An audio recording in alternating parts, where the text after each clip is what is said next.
Entonces, primo, como chegaches tú por así decirlo, ao oficio de facer cubas ou da carpintería? Pois Porque mira, tú naciches aquí na parroquia de Diamondi. eu nací en Diomonde e nací nunha casa que se chama A Costa, aí por baixo de Montecelo. Entonces anduve 4 anos serrando madeira de serrador. De novo, de rapaz. De 14 anos De empecé. 14 anos xa empezaches? De 16, 18 ou algo menos. E despois de 18 fun serrar, isto é unha historia. Sí, non, Fui eso a vimos, serrar eso unha vimos. pouca madeira a ver a casa do Hipólito, do pai do Hipólito, para fazer unha galería. E veo un carpinteiro de Chantada, dali da Ermida, por riba de Belesar, a facer a galería. Entón serrellas unhas, chamábanse xuleiras e colunas, e dixen se me levaba con ele, dixeme que mañá mirmo. E o día seguinte xa fun traballar con de carpinteiro. E era un carpinteiro moi bon. Facía cubas, facía barcas, pero barcas moi grandes que pasaban vacas e pasaban desas cousas. Facía tellados de casas moi ben feitos. Entón aprendín con ele a facer as cubas, que a cuba, aunque parece ao vela feita que é moi fácil, é moi difícil de facer, e é fácil. E antes de entrar nas cubas, primo, porque acabasme de decir que aos 14 anos empezaches a serrar. Sí, E como foi eso, así de rapaz? non Había había- xente aquí na parroquia que se dedicaba a eso e tú uniches a eles? Non, Tiñas un familiar que te chamou? Como foi eso? eso sí que tamén é outra historia un pouco larga. A miña casa, onde eu nacín, viñeron serrar 2 hombres de Chantada, dali da Alameda. Entón eu, como facía falta de diñeiro, que non habían de ganar unha peseta, que eran pesetas a que se ganaban, serrei con ele un pouco para a miña mãe. Serrei un pouco e gustoulle como serraba, entón deixou quedar o outro para a semana seguinte, xa me levou a min con ele. E foi así como empezaches no E foi mundo da como madeira. botei con ele 2 anos, e pois aquí en Piñeira había outro que era serrador, que era unha rubia que había aí, non sei se terás oído de algo dela, que era, chamábase Antonio Serrenchín. Cando ele quedou sin compañeiro, colleu-me a mí, eu como era veciño, quedeime aquí outros 2 anos, hasta que fun para onde se carpinteiro. Po de Ermida. Para de Ermida, exactamente. E que ibas traballar a Ermida ou xa salías ás obras? Bueno, salíamos ás obras, ao mellor se era por Ermida ou por ali, ao mellor xa dormía na casa dela, quedábamos ali a semana inteira. E entonces que era ese carpinteiro e ti, na máis? Ou había máis xente? Non, éramos os 2 solos. Os dous solos. Ele entrei a como quen dice, un axudante con ele, que eu era un deles, aprendiz, moi bon, que se morreu. E non me oi nadie da familia, pero teño vos que decir que me fixo un trato. De en 6 meses non me pagar nada a min, nin a el. E aos 3 meses fomos traballar a Nogueira, e ao fin de semana viñamos a noite para a casa, e xa me deu a mitad do que cobrara por min aquela semana. Aos 3 meses, ainda faltaba outros 3. Logo estaba contento. Era un rau. Máis ben de contento era un rau. Era honrado. Entón, Bueno, me supoño que as dúas cousas, porque si o trato era o outro e... era o outro, eso estou te dicindo, falando, sin mentir nada, era o outro. E díxome así, cando me pagou, díxome, mira, eu estou contento. A xente que andamos con eles están contentos, para que ti esteres contento, vouche pagar eso. Bien, E así saliu a debe cousa. E seguimos pagando. E mira, e a que vos dedicabades, decíasme, fundamentalmente a cubas, barcas... Sí, cubas, a barcas, a ventanas, a reparar casas. Bueno, pero vámonos a centrar fundamentalmente logo nas cubas e nas barcas, se che parece ben. Sí, O tema das cubas. Vos facíades cubas por encarga, ibadelas facer á casa ou facíadelas... Antes traballábamos todo nas casas dos clientes, en vez de facer na nosa casa. Te chamaba alguén de Santiago de Arriba, ibades para ali Exactamente. e ali facíades. En Ubeira, traballei en Bexán, viña a traballar para aquí tamén. Entón, onde nos chamaban, iban a facer unha cuba. Se a cuba era grande ou máis pequena, pois mira, ten unha historia. Había que marcar nunha porta da bodega, que sempre había unha porta de 2 follas, cun compás, a medida que querían a cuba, se era de 50 canados, ou de 100 ou de 25. Entón, abríase o compás e marcábase toda a razón unha circunferencia na porta. Entón, aquela circunferencia, a liobas, tú sabes que as liobas pois están retortas ou como seña. Entón, facíase pola raíña do compás unha tabla redonda, un pouco redonda, para xuntar as 2 liobas. Xuntábamos unha, puñase outra encima e aquela tabla por fora daba a curva que facía falta para que que non abriran por fora nin por dentro. Nin por dentro. Bien, Pero tú estás me dicindo que co compás marcabades a entrada a primeiro da cuba. para saber, e iso era para saber se a cuba podía entrar ou salir da bodega, ou? No, Non tiña nada que ver. Eso era para saber o que se facía de compás. Sí. Esa é unha historia. Facías unhas xuncas, que había unhas xuncas que agora ainda saen en algúns platos, que non podía ser cordón. Facíase por aquela raya toda alrededor que levaba unha xunca, íbase medindo ben pola beiriña da raya do compás, e facíamos liobos. Cando aquela xunta estaba completa, que non faltaba nin sobraba, sabíamos que había que facer un arco, chamabanlle os garguelos, a beiriña, Sí. e a cuba montábase así. Despois, metíase os arcos todos, sen apretar moito, pero na boca, a cuba non coincidía, facíase unha raya polo medio da barriga, e non coincidía, entonces metíase dous paus e un taco, e chamábase troncar e apretábase hasta que viña o registro. Eso é unha historia das cubas moi boas de facer, sabendo facer. Sabendo facer.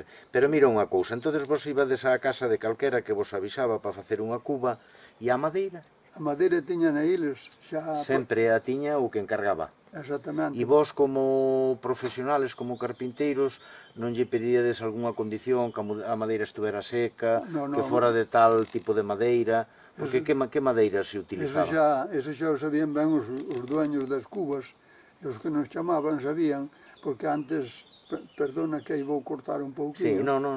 antes de ser carpinteiro foi un serrador, e como era serrador xa serramos a madeira para cubas.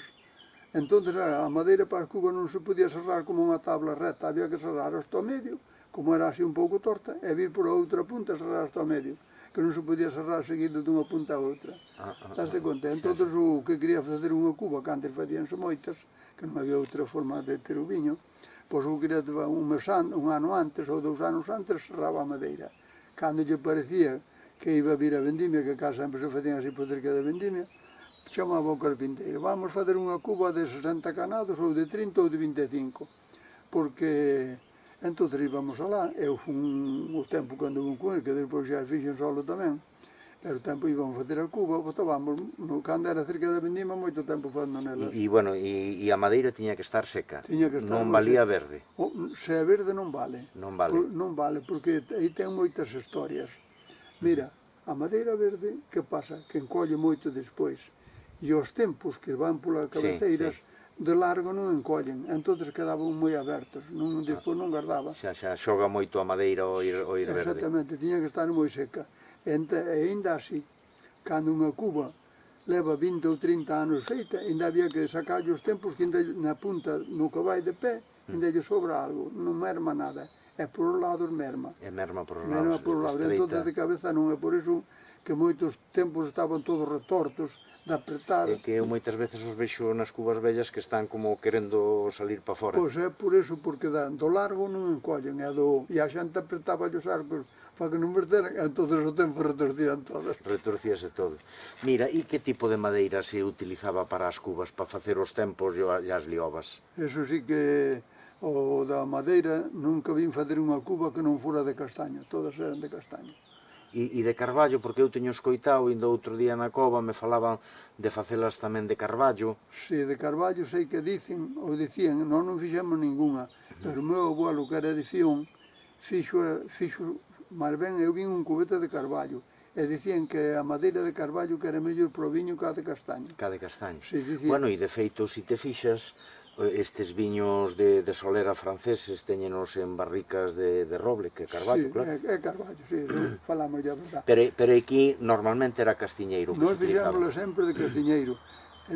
Todas que, además, non é dicir só as que fixamos nós, toda a casa, todas as que fixeron castiñeiro. Pero o meu abuelo, recordo, que tiña un cubete que depois morreu e trouxémoslo para a miña casa, e era de carballo. E dicían que era o carballo facía mellor o viño que o castiñeiro. Pois é que a min en Fión falaronme de que as cubas, bueno, que tamén a veces se facían de carballo. De carballo, xa te estou dicindo, non nos fixemos porque que pasaba?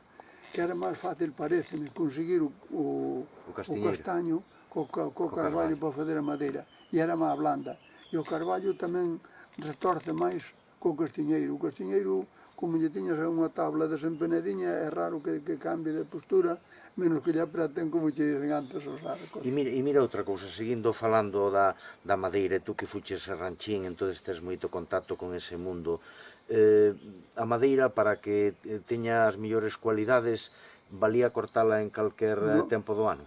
Eso non, mira, a madeira, calquera clase de madeira que seña, non se debe cortar nunca cando ten un zume para arriba. Ten que estar, se é posible, baixado para a terra, que baixa en outubro, noviembre, me parece, para baixo, é cando se debe baixar.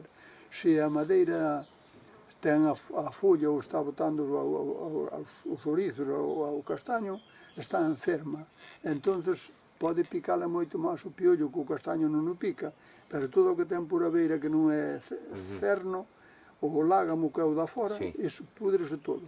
Se se corta en luna, bueno, faleche o tempo, pero tamén che falo da luna. Sí, fálame da luna. Faleche da luna. Porque diríamos, entonces, había que cortala en principio no inverno, que está a savia abaixo. Cando está abaixo, esa é cando é madeira boa, ben sea para carros, ou ben sea para... E en que luna? Para cubas, ou para outras, para portas, ou para outras cousas. Que algunha xente corta cando cuadra, pero así ocurre... Bueno, pero por eso quero preguntarche por ese tema. Así ocurre que ves ao mellor unha madeira de castaña socada e vella algúns buretiños de picados da polilla, e é porque por cortala ou mala luna ou mala época.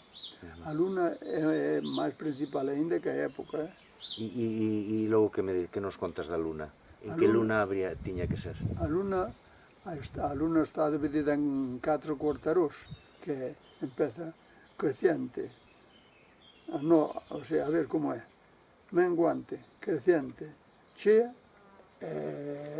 menguante outra vez, hai 4 cuartarós, a vella, a nova, a chea e o menguante, 4 cuartarós. Entón, para a madeira, vai e ben a vella. Cando é o menguante máis... Cando empeza a luna despois de estar chea, cando empeza a menguar. Exactamente, despois de estar chea queda como un fouciño, porque esa postura tena a nova e a vella, que case é igual, pero o que pasa que a nova ponse por a parte da direita e a vella por a esquerda. É a diferencia que se conoce que é igual como un fouciño os primeiros 2 ou 3 días. Pois a vella é a propia para cortar a luna, a madeira que seña, vale para un arco, vale para fazer portas, vale para fazer carros, e se corta na nova, é ben rarísimo que non se pique do piollo. Chamámoslle o piollo, porque é un gusano que fura eso. E mira unha cousa, e así outras partes da Cuba tiñan algunha outra, por exemplo, a canela teño escoitado que podía ser a mellor de mirto, de buxo... Sí, a canela era un aparato que se facía de 3 ou 4 tipos de madeira, se podía ser, mira, unha delas era o sabugueiro, non sei se conoce.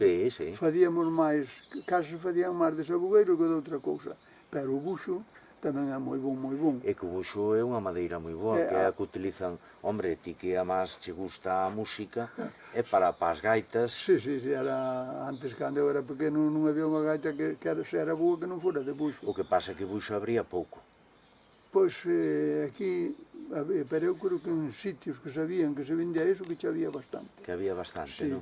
O buxo é durísimo, e non retorce nada, o buxo é moi bon, moi bon. Eu ainda tiña algún cachiño dil, non sei se o encontrarei, ainda xoi de enseñar, ten socada de 50 anos, e está niño de todo, non ten nada de... E mira, se a canela fose de buxo, a villa ou villota, tiño escoitado que a veces as facían de toxo, piorno, ou podía ser de calquer pau, porque ao fin e ao cabo é unha peza pequeniña. Sí, eu tamén, daí falamos bastante. O toxo era bastante bon, pero sabes de que máis se facían? De uz. De uz. Ti non sei se conoces a uz. Sí, pero aquí tampouco hai moitas uces, non? Aquí por baixo da Portela había un sitio que tiña... Medio monte, carros delas. Sí? Sí, que da uz era onde salían o carbón. Entonces, pero aí eran grandes, tiñan a mellor 1 metro ou 2 de alto, entón ibas ali 3 en braza, porque tamén se facían escobas de uz para barrer a bodega, ou para barrer nun sitio fora, entón tiñan 1 metro de largo, limpiaba ali un pouco, porque antes méteme no que non debía. pero tamén para barrer na aira, cando se mallaba tamén eran de uza as fachitos eses que se facían. Eran moito mellores que as de xesta. Era moi bon, limpiña, e moi boa, hasta bonitas eran. Pero cando non hai uza hai que coller a xesta. Sí, bueno, eu dicía xo das uces porque, home, en certos montes ao mellor sí, pero tampouco é que nos aviñao abunde a vexa tan abundosa, Sí, eu creo, eu acórdome, sei non, eu ainda conozo, sei de algunhas, se te interesando, te iba a buscar. Non, home. Pero había, chamaban o Pinar do Cotorelo, que estaba na Portela, e era do Cotorelo de Belesar, que ti terás oído algo. Sí. Sí, pois era do Pinar, era dile, tiña unhas luces grandísimas, como o Pinar era grande e ele non limpiaba, pois tiña unhas luces de 2 metros de alto.